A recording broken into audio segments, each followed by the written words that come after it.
안녕하십니까? 지금부터 식품이력 추적관리 수입업체를 위한 온라인 교육을 시작하겠습니다. 먼저 식품이력 추적관리 제도를 이해하기 위한 법률 사항을 알아보고, 이어서 식품이력 추적관리 제도를 어떻게 도입하고 시스템에 적용하는지에 대하여 알아보겠습니다.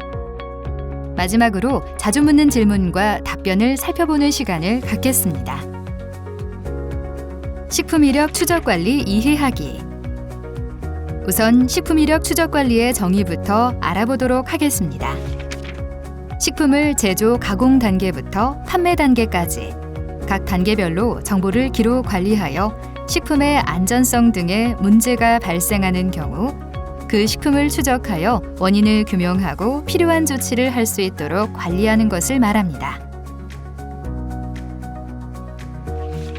식품이력 추적관리 법적 근거.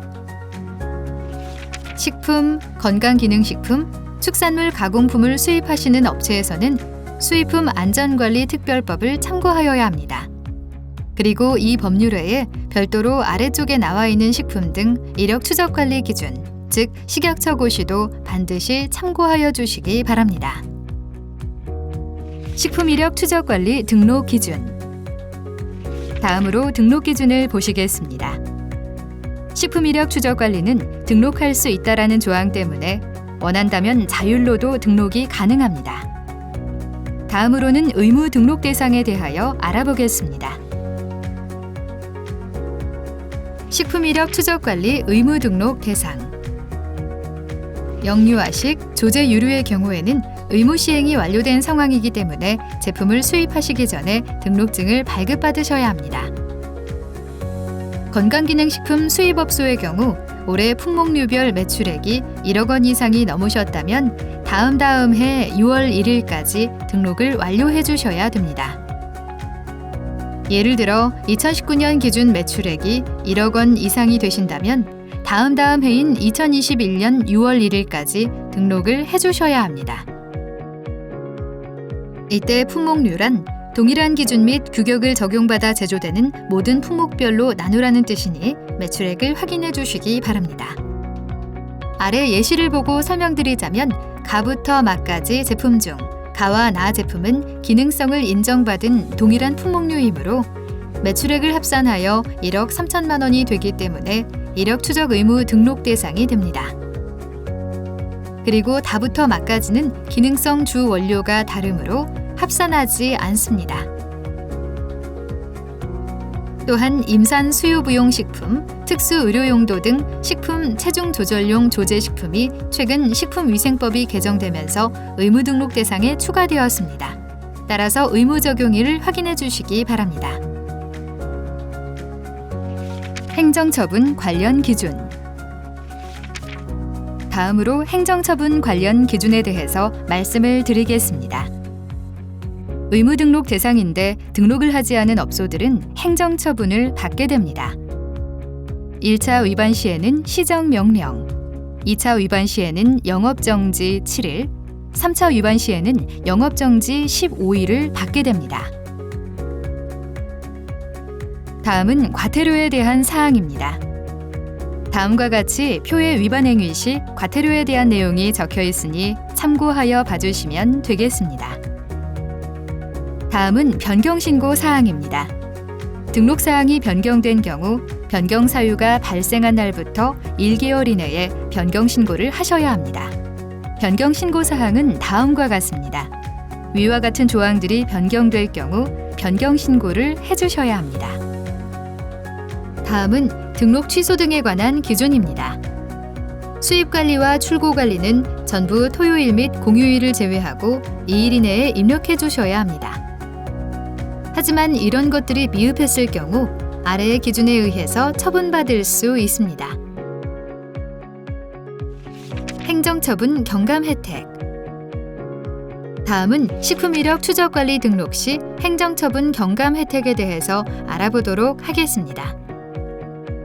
영업정지 또는 품목류 제조정지인 경우에는 정지처분 기간의 2분의 1 이하의 범위에서 영업허가 취소 또는 영업장 폐쇄인 경우에는 영업정지 3개월 이상의 범위에서 각각 그 처분을 경감받을 수 있습니다. 업체에서는 이러한 조항들을 참고하여 주시기 바랍니다. 식품 이력 추적 관리 도입하기. 다음으로는 식품 이력 추적 관리를 어떻게 도입하는지에 대한 설명입니다. 우선 전체적인 흐름은 이렇습니다. 회원 가입 시 먼저 해당되는 업종 유형을 확인하여 선택한 뒤 아이디를 생성 후 로그인을 합니다. 그 뒤에는 품목별, 즉 제품별로 등록증을 신청합니다. 이후 등록 신청에 대한 현장 심사를 받게 되고 등록증이 발급되고 나면 이력 관리, 즉 수입 관리, 출고 관리를 해주시면 됩니다.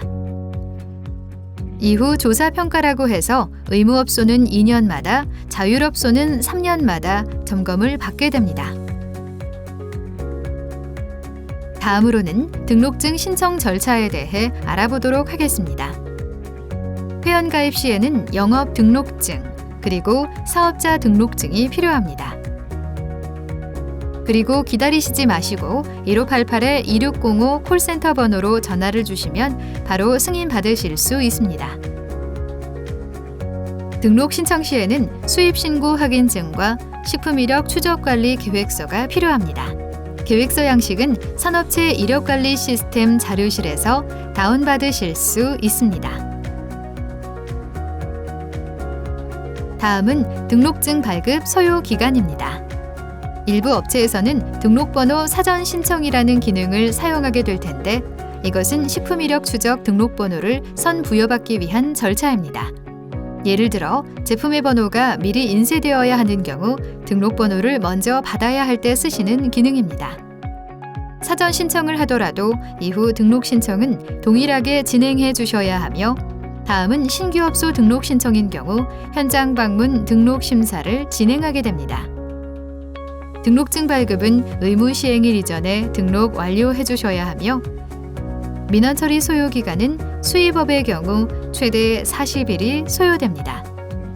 의무 시행일이 다가올수록 문의가 급증하기 때문에 미리 신청하시는 것이 중요합니다. 식품 이력 추적 관리 등록 심사. 다음은 등록증 신청 시 등록 심사에 관한 사항입니다. 신규업소로 신청할 경우 현장 등록 심사를 필수로 하고 있으며 아래 표와 같이 가부터 사까지 세부 심사 7가지 항목이 모두 적합을 받아야 적합으로 판정됩니다. 다음으로 현지 방문 생략 조항도 있으니 참고해 주시기 바랍니다. 이력 정보 연계에 관한 사항. 다음은 이력 정보 연계 항목에 대한 사항입니다. 고시에 나와 있는 사항이고 어떤 정보들을 연계하게 되는지에 대해 기재를 해놓았습니다.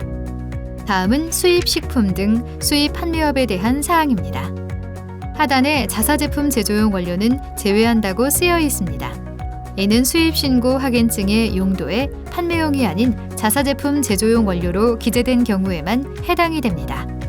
이때는 식품 이력 추적 관리 등록만 하시고 별도로 이력 관리를 해주실 필요는 없습니다.